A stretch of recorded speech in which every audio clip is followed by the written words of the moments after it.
Welcome to part 4. In this video series, I'm just basically telling the story of my experiences during Typhoon Yolanda in the Philippines back in 2013. And as I'm telling the story, I'm trying to make comparisons between that disaster and the COVID-19 pandemic that we're all living through right now. I don't go crazy with that. I'm not saying that this typhoon is the same as this pandemic disaster, but I'm thinking more in terms of what it was like for a foreigner, a foreign tourist like myself, who just happens to be overseas at the time of the disaster and gets caught up in it.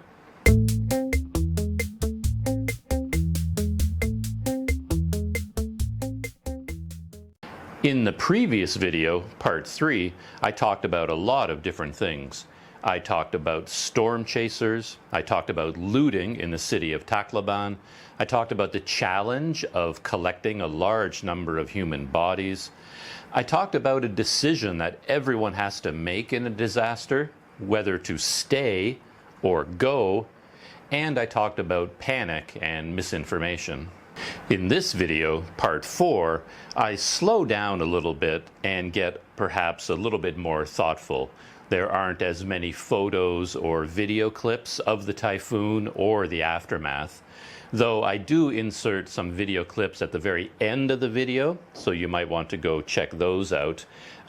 What I show in those video clips kind of illustrates a few of the things that I talk about in this video.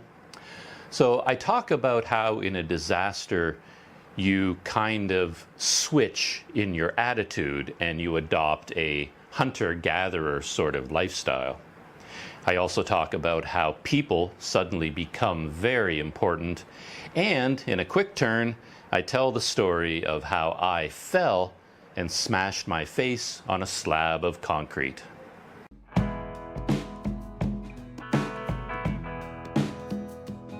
Another big similarity in all these disasters is a sudden shift into what I think of as hunter-gatherer mode.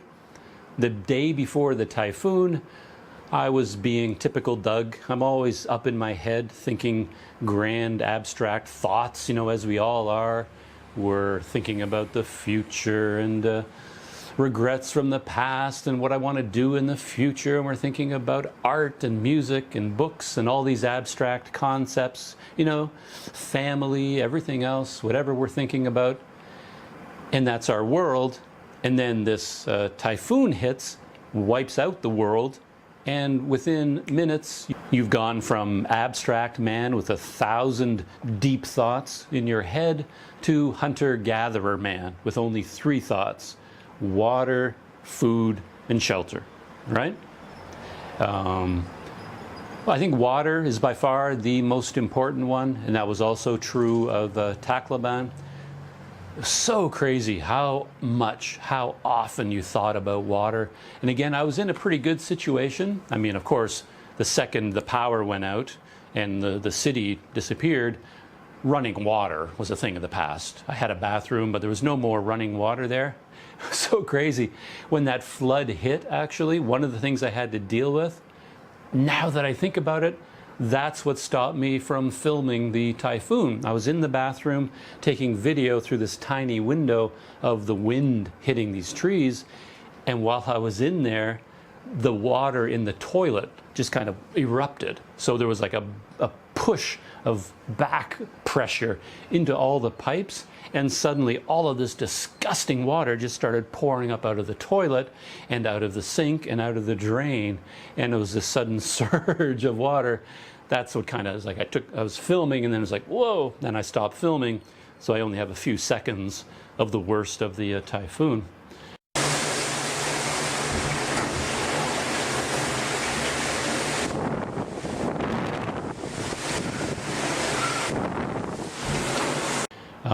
Yeah, I think that was what interrupted me. But anyway, water, no more running water, but my hotel had a well.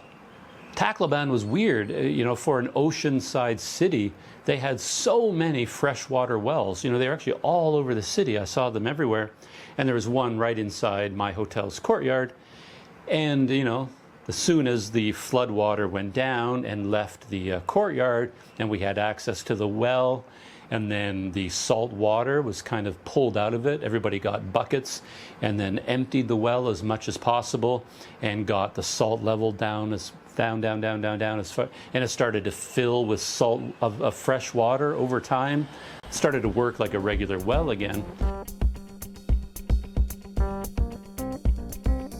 And that's where all our water came from.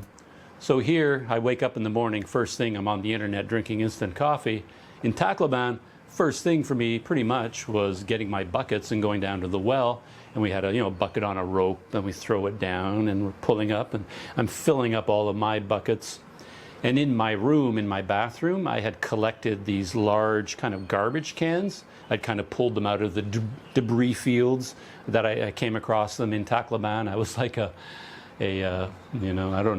mole rat sort of scurrying around the city, and if I saw a big bucket, I'd grab it and take it back to my hotel until I had a nice collection of them.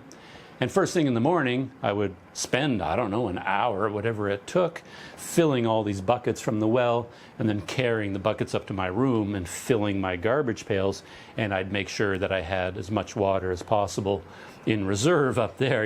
I take bucket baths and empty. I was still using the toilet as a toilet, and then I would use the water to flush the toilet. And I mentioned how much it rained at that time. The rain never seemed to end.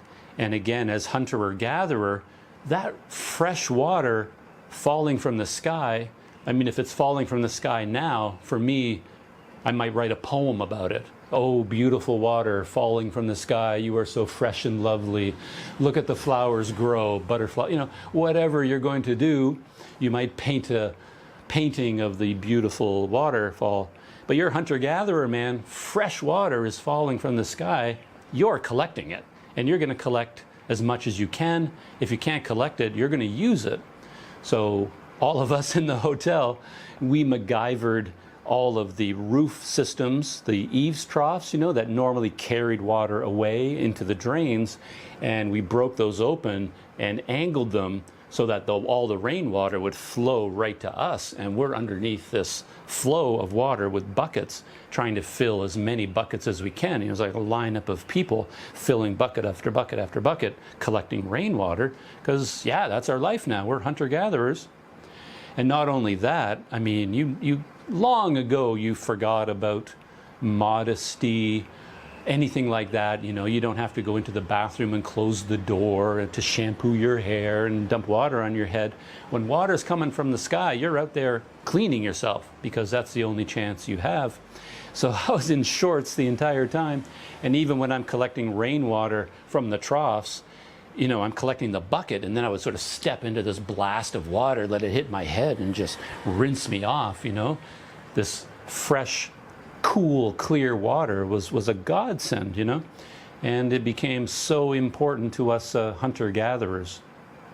Not so important here in Mesot, but it also is a concern, I found. This was a few days ago. I've been getting water basically from 7-Eleven. I'd get it from Tesco, but then I have to carry the water all the way here. It's too far. So I've been getting these big jugs of water from 7-Eleven, and I would get one or two at a time, and I'd have one or two here at all times. But then one day, I went to 7-Eleven, and there was no water. It was all gone. The shelf where they had all these big jugs of water were empty. All the other water bottles were gone. They'd been cleaned out of water, and I thought, oh, hunter-gatherer, man, we gotta get on this a little bit. You don't want to go crazy in Mesot. You don't want to go panic buying and hoard, water, and nobody else can have water. But I started to think about it at that point, thinking back to Tacloban, and later on when I did go to a 7-Eleven and they had water, I made sure to get two of those and carry them back. So every time that I was out in the city, if I saw water, I'd snag a couple of bottles. I didn't clear the shelves or anything, but hunter-gatherer Doug, I'm going to make sure I've got a week's worth of drinking water here at least. Luckily, I don't need bathing water because I have running water for that. But, for drinking water, I want to have a week's worth of it, hunter-gatherer.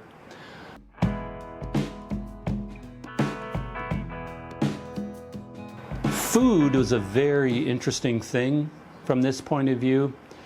Total hunter-gatherer mode as far as food is concerned as well in Tacloban. I started off with a collection of food, and my friends at the shop that I mentioned, this amazing family, Filipino family that I got to know, they kept me supplied, you know, because they had this luxury food up in the second floor, and they had food down on the main floor. I guess I'll mention what they were doing right now because I hinted at it before. But what they did was they kept their store closed. It wasn't open. Yeah, you couldn't go into the store. But what they did was they closed the gate to their compound. They had like a wrought iron fence, you know, with bars. And they closed all of that. And then they took tables and put the tables out in the courtyard. And then they brought samples of all the items that they had in their shop and put them out on the table on display. People could see what they had.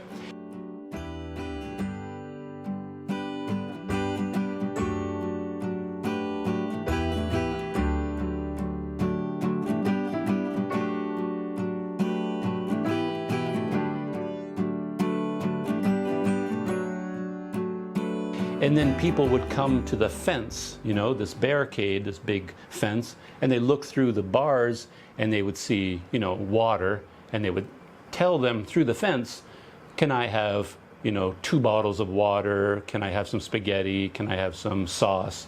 And then staff from the hotel or this family members would collect that, bring it to the fence, and they wouldn't give 20 of everything. You know, they rationed it so everybody got as much as they needed for now. Amazingly practical, common sense sort of approach. And then they would bring them the food and the water and take their money. Nobody was allowed inside. And this was so smart because I did hear stories about other shops that escaped the flooding, the main flooding, and a lot of their supplies are still in good shape. And they opened and allowed people to come in. But there was a bit of panic going on, and then people would be crowding in. They tried to limit the number of people that could go in, but more and more people pushed from outside the street. A little bit of, you know, tension started to build, and before they knew it, everybody rushed inside and looted the whole store. So like if you opened the door to your shop, it was kind of a risk of being looted, and I heard that that happened to a lot of the small shops that still existed after the storm surge. And this one was I think the only one I saw in all of Tacloban that was still functioning as a normal store, selling, you know, what stock they had, and that was mainly because of these amazing systems that they put in place. So I went there, and because, you know, they were such wonderful people, and because I was, you know, this giant Westerner that they got to know, they would actually open the gate and let me inside. And now I would actually sit on a chair with the family members and chat with them for an hour or two.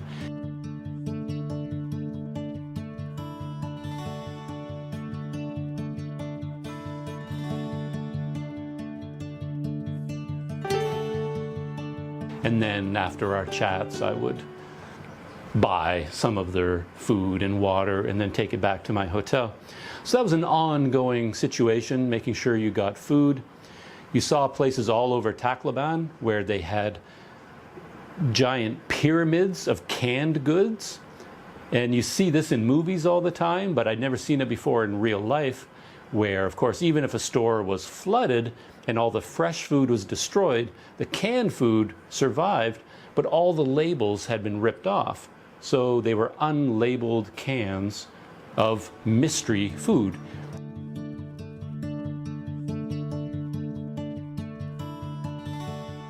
And people were selling them as, you know, a bit of market started to develop again.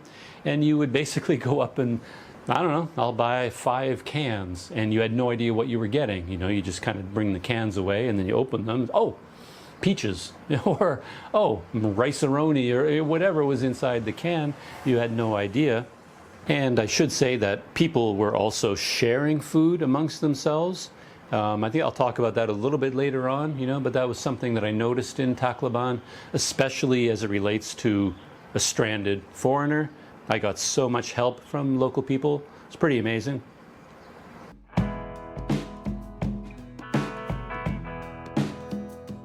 And of course, there is the third element of the hunter-gatherer mode, you know, water, food, and shelter. And that was such a big part of life in Tacloban. For all the people in those communities that were destroyed. Again, this was so fascinating to me. It was something that I never would have thought about in a million years. But a typhoon, Category 5 typhoon, had hit. A 25-foot storm surge had wiped out most of the city. That day, you heard hammers. That day, when the rain stopped and the wind had died down, people were out rebuilding because they needed a roof over their heads. It happened so fast. And one of the reasons it happened so fast was all of the houses had been destroyed, and all of the pieces that made up the houses had been put into a giant jumble pile covering the whole city.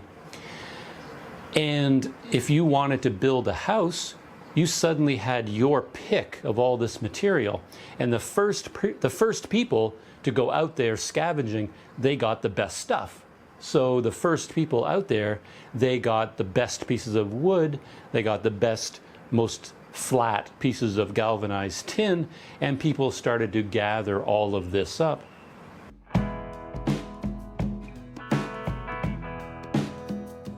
As best I could, I talked to a lot of people that I met as I was walking around Tacloban, and these people that were scavenging for, you know, building supplies.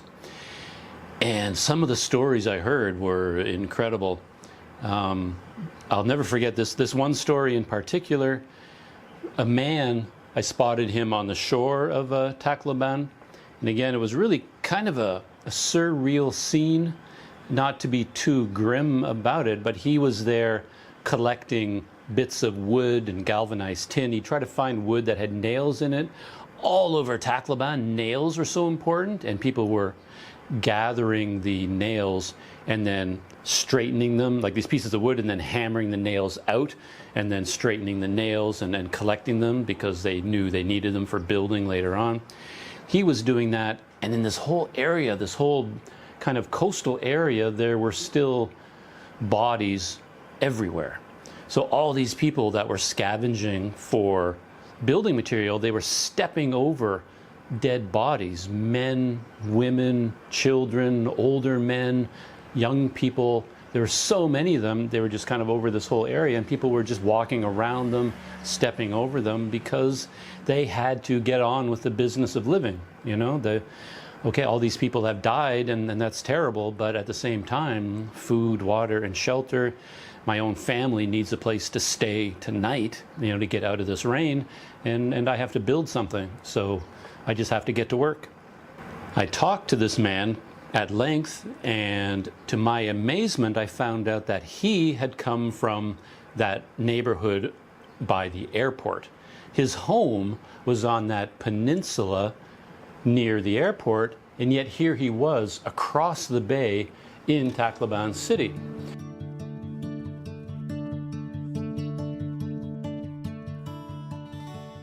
And what happened to him, he was there with his family, his wife, and children. And I think I have the whole story in my journal, so I can check on the details, but I don't really remember what happened with his children. But anyway, the storm surge hit, wiped out his house, I mean, just flattened it, and he and his whole family were carried on the water out into the bay. So while the typhoon was raging all around us, he and his children and his wife were floating in the bay, trying to tread water and basically trying not to drown. And he was out there for a long time because they can't swim back to shore or anything like that. He was holding on to some debris, some wood, whatever he could find to float. And his wife was not a good swimmer, and she was quite weak, and she kept slipping down under the water. So he would reach under the water and grab his wife by the hair and then pull her back to the surface and then hold her there as long as possible. And he had to do that over and over again as she slipped under, and he would grab her by the hair and pull her back up again. And eventually the wind pushed them all the way across the bay, and they made it to the shore on the side with Tacloban City. And that's where I met him, collecting debris. And a lot of that debris had actually come from the peninsula, because it had all been blown across the peninsula into the water and then carried over to Tacloban City. And now he couldn't really go back to his home area by the airport, so he was collecting whatever material he could there, and then he was building a little shelter for his wife and his family over there on the shores of Tacloban City. Luckily, the shelter side of the hunter-gatherer state of mind during this COVID-19 pandemic is not quite as severe. But of course, when you look into stories of foreigners that are, stuck around the world, shelter is a concern. I have my shelter here, a beautiful hotel room in Maysot. Very happy about that. Other foreigners, they've had to find shelter of some kind, whether they're hotels, tiny little houses, condos, people that are stuck in airports, that's their shelter. And if they get kicked out of the airport, of course, they have to find other shelter. Wherever you go, hunter-gatherer mode is kind of kicked in with COVID-19 as well.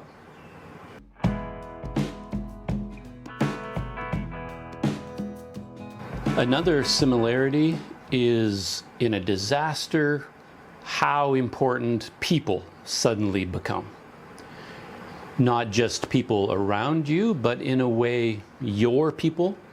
Kind of as a foreigner like me who's wandering around the world, you might feel like all people are your people. You embrace all people. That's kind of the ethos of being a modern digital nomad, I suppose.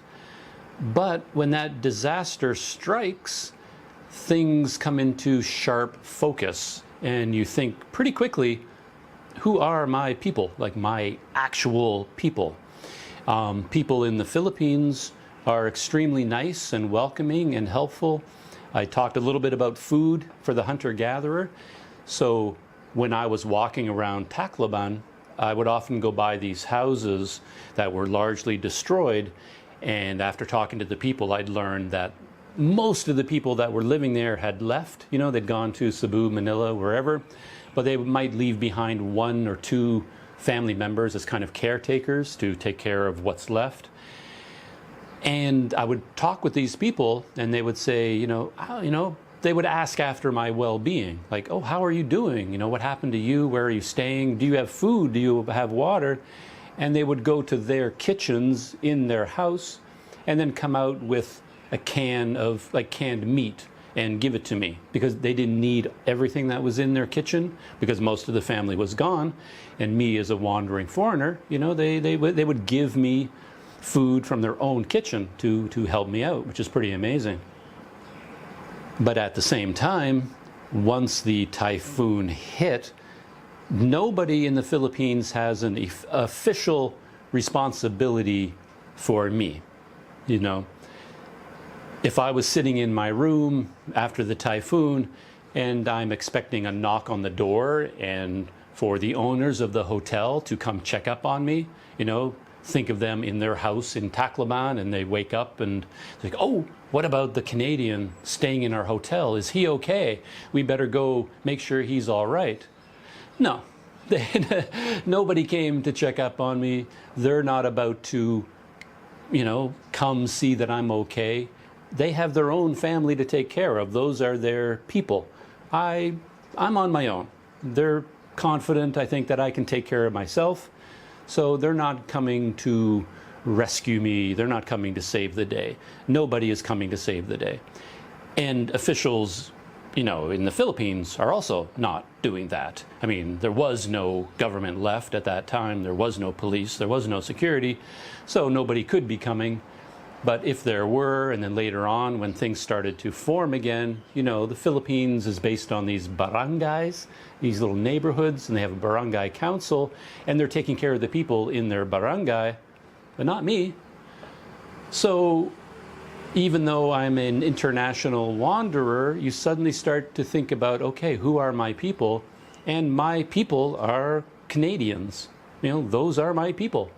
And they're on the other side of the world, you know, but you start to suddenly have that relationship that you might not have thought about every day before that.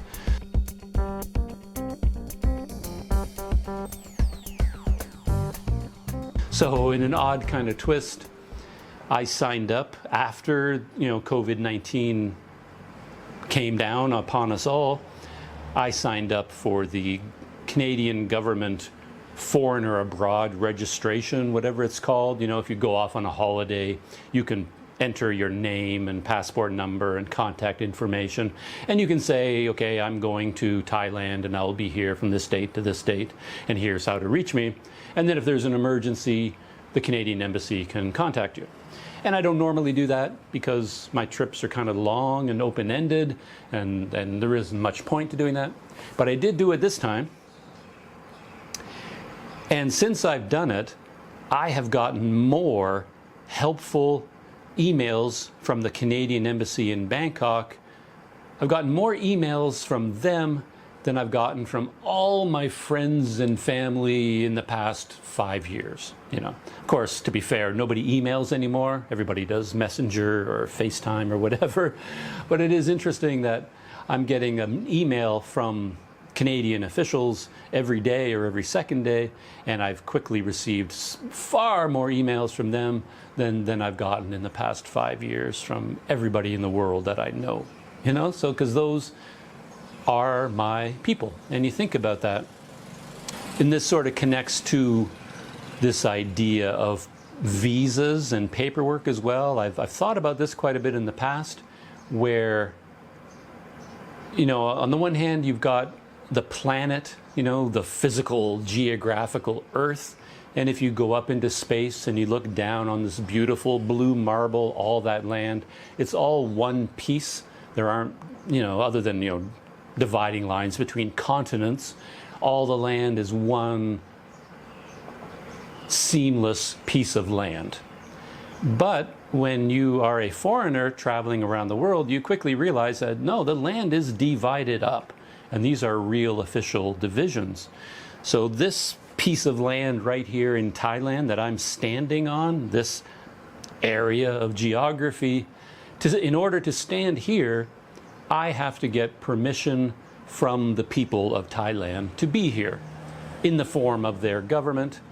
I apply for permission, and the government, on behalf of the people of Thailand, they say, okay, for 1,900 baht, you can stand on that piece of land for 30 days. And that's all you can do.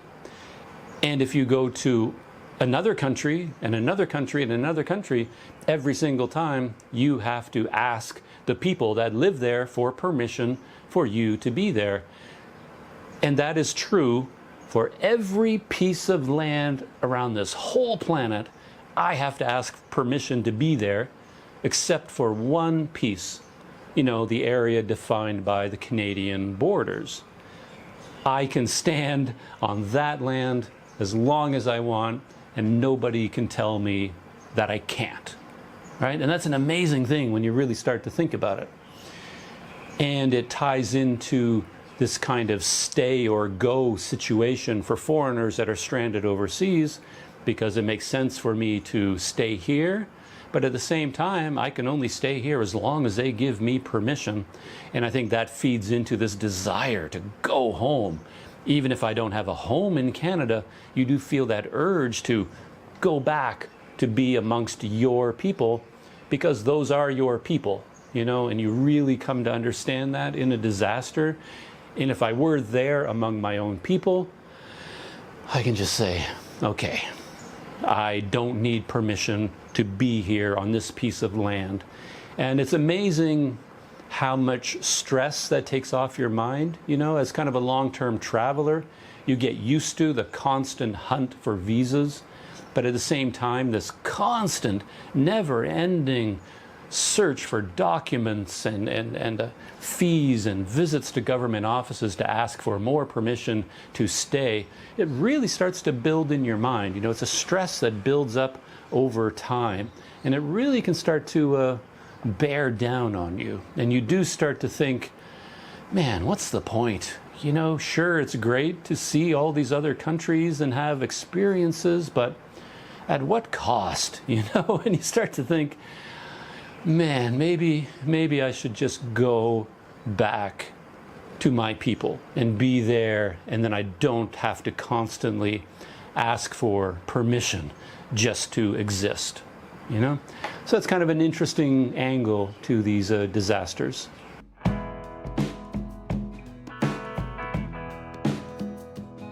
What I said about people becoming important all of a sudden is not just related to who are your people, your official people.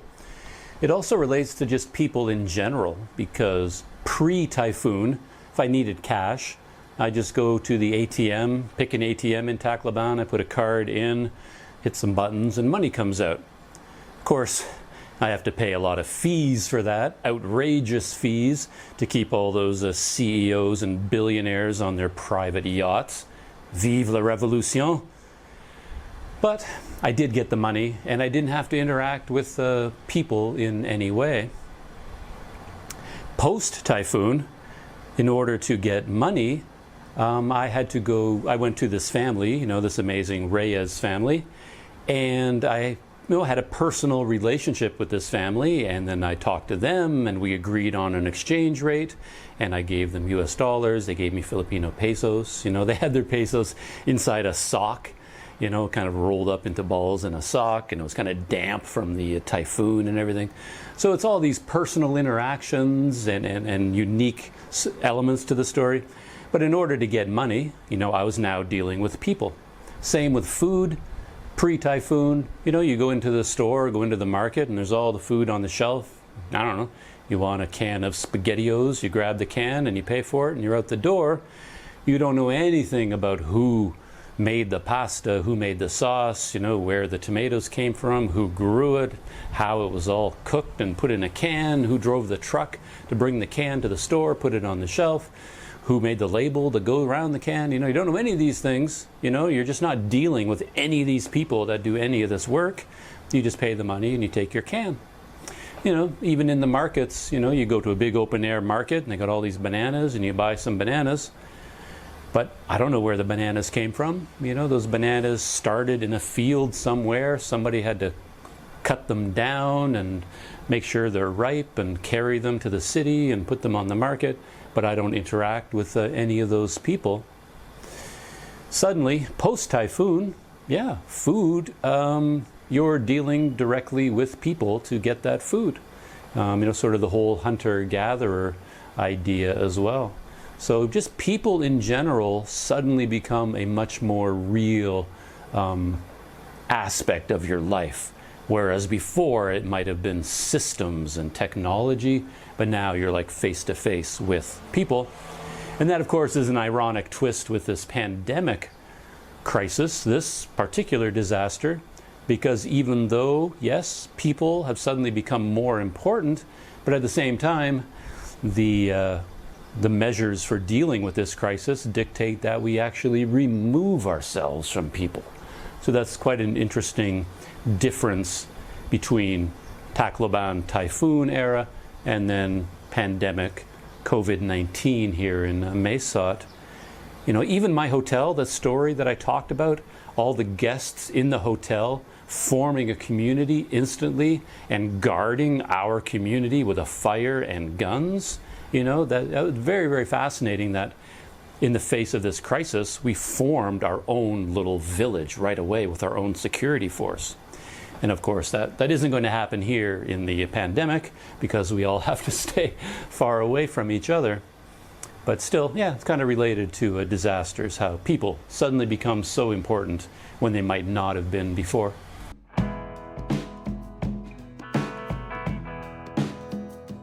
Another similarity between the two disasters is that strangers can suddenly become friends. I talked about how in Tacloban, me just walking down the street, almost every Filipino that I met, I would stop and talk to them because we had this huge event in common. We had an icebreaker, something to talk about.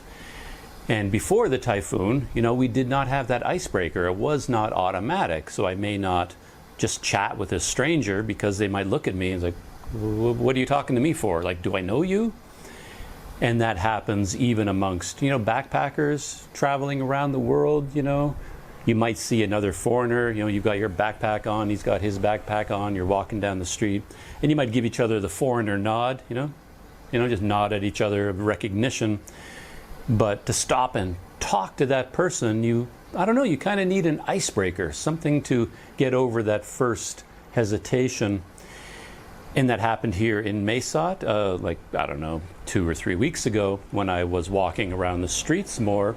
I walked by the Sleep Nest hostel and I saw a foreigner sitting in a chair outside the hostel. And pre-pandemic days, I probably would have just walked right by.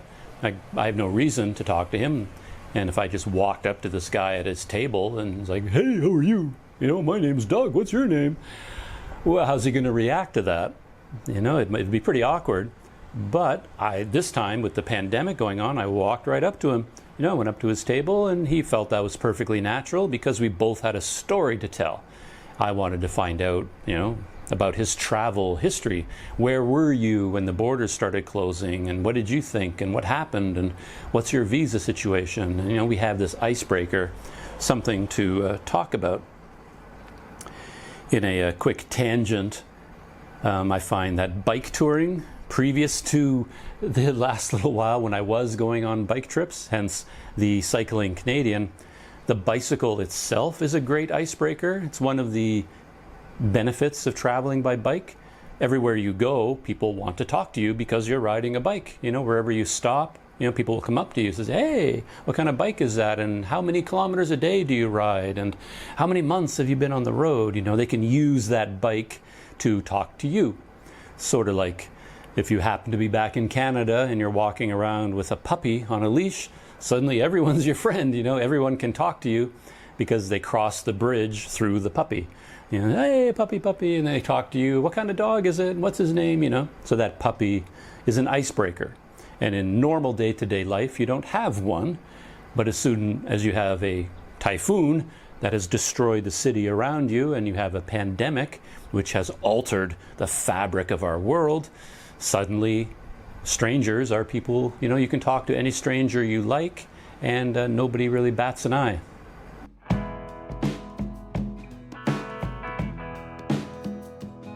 And in a way, in a disaster, social gatherings suddenly become important again.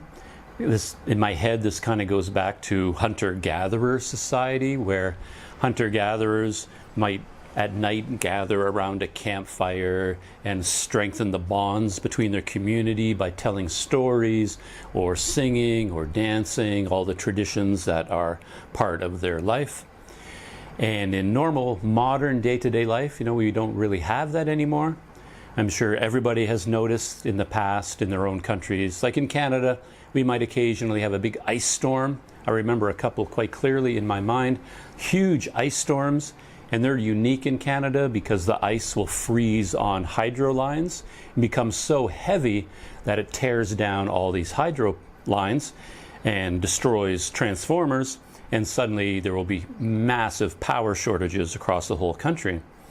And when you have a power shortage like that, for the first time in weeks or the first time in months, everybody comes stumbling out of their house like zombies. Their TVs don't work anymore, their computers don't work anymore, and they all just kind of like wander outside, and other people are wandering outside of their house, and you start talking to your neighbors maybe for the first time in a year, something like that. And in Tacloban, there was a unique twist on this idea, because in the Philippines and in so many countries, smartphones are the source of everything. And if it's not smartphones, it's some other electronic device. Everybody needs to charge up their devices all the time. Even when there's no internet and there is no cell phone connection, you still need to charge your phone because you want to take pictures and you want to listen to music and you want to do so many things. And as perhaps some connectivity reappears, maybe there's now cell towers being rebuilt, everybody needs their phones and they need them to be charged. So in Tacloban, when the power went out, nobody could charge their phones anymore. And any business or home that had a gas-powered generator was suddenly Xanadu. You know, it was like paradise. And the Filipinos, very good business people, you know, high levels of entrepreneurial skills. These people would set up their generator, run an extension cord from their generator, put it outside, and then people could pay a small fee, and then they could charge their phone. I saw a lot of these where they were charging, others were free. You know, there were a variety of them. But you're walking down the street and you might see, you know, 100 people gathered in this big circular group. Everybody's talking and chatting and there's music playing and it's a big social gathering. You get closer and you're wondering, what is going on here? You look over their shoulders and in the middle on the ground, you know, in the middle of this circle, there would be this spider web, this intense collection of extension cords and power strips and adapters, and there'd be 100 cell phones down there charging.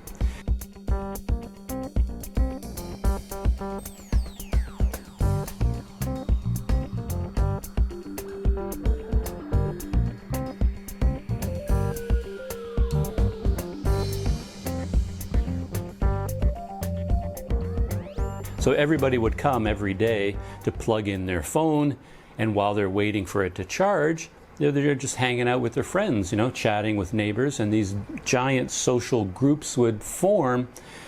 You know, it's like the hunter-gatherers gathered around the fire, but now modern people aren't gathered around the fire, but they are gathered around, you know, the warmth of electricity, the warmth of all their gadgets, you know, charging up and all the batteries charging. That was really quite an interesting thing in Tacloban.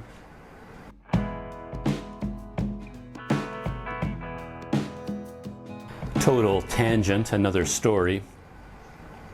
I didn't ever join any of these battery charging, phone charging centers. I never needed to charge my phone because I had no connectivity anyway. I had a little brick phone, you know, like one of those original Nokia brick phones. I did have one of those, but of course I had no credit on the phone. I had no working SIM card. It was just a dead weight. It was really pointless. So there's no reason to charge it up. But I did want to charge batteries for my camera. That's something I needed to do. And I was kind of lucky/unlucky when it came to this. I was out walking around Tacloban one day with my camera. You know, I was walking along the shoreline taking pictures, and it was a really rough area with a lot of concrete slabs and cables and kind of destroyed houses and all this debris everywhere. And me being a dummy, I was still walking around in sandals that were defective. On one sandal, the whole bottom sole had kind of ripped off and was flopping around on the bottom. And for a long time, I kept thinking, I really should get that fixed. I really should get that fixed. But I never did. So it was still flopping around. And as I was walking, I went to step from one piece of concrete to another across this wide gap.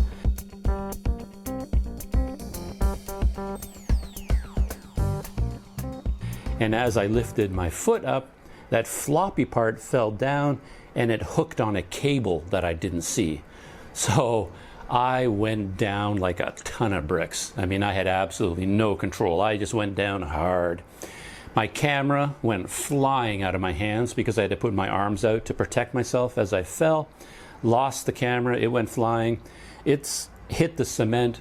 And the lens that was on the camera just shattered into a million pieces. It ripped off the camera and then broke into 2 more pieces, completely destroyed.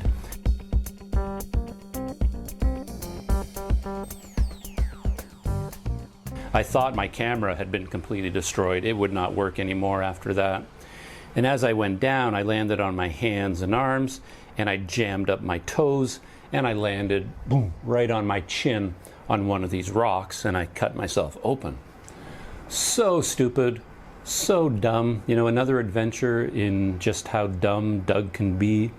You know, someone should just follow me around with a camera and say that as like a TV show. You know, how dumb can Doug be today? Let's find out. You know, and they watch me do something dumb.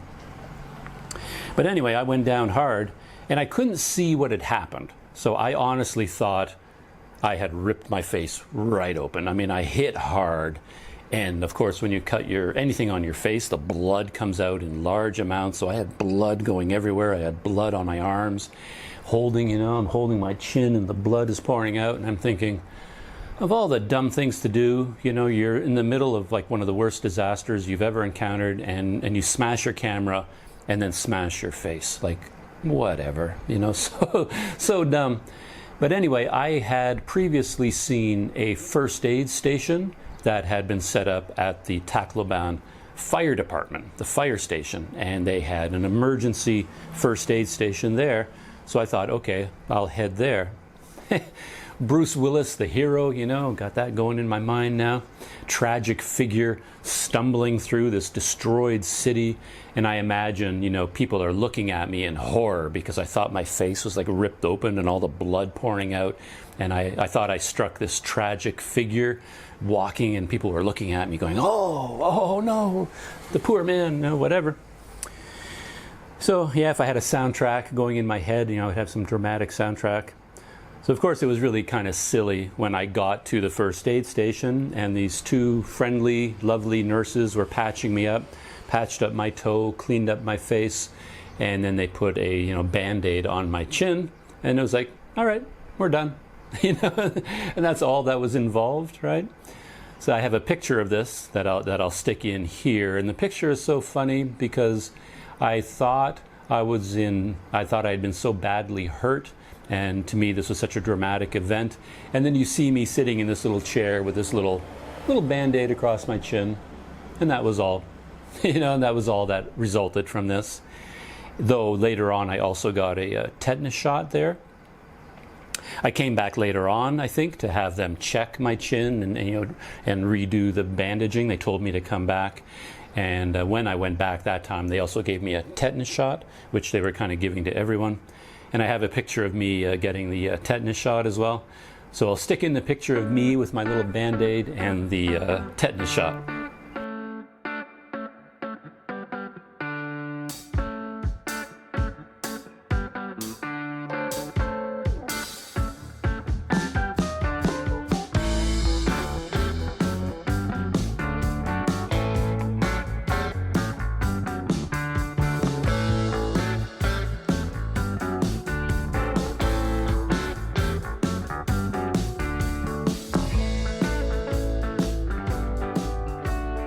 So that is how I ended up at the fire station, and while I was there I met the firefighters, and that place was like a central hub for much of the emergency response dealing with everything that was going on in the city.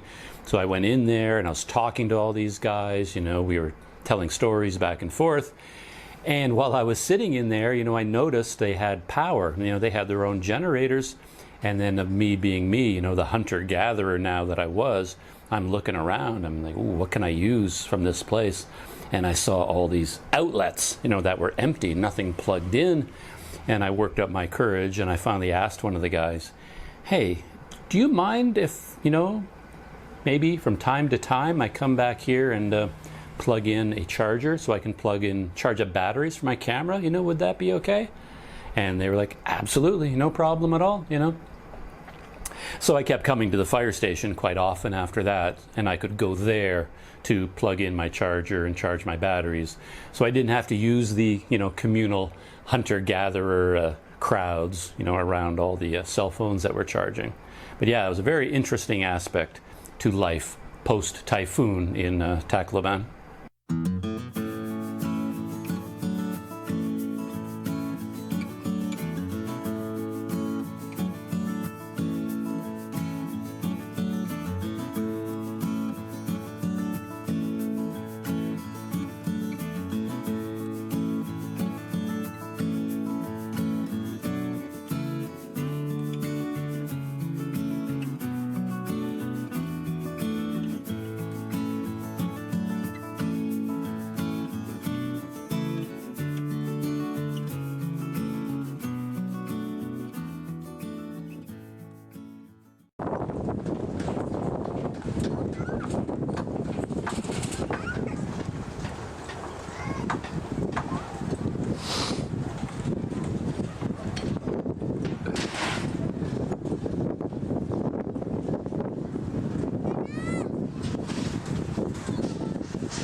Sige, sige, sige. Daw po, siguro na sila pa rin.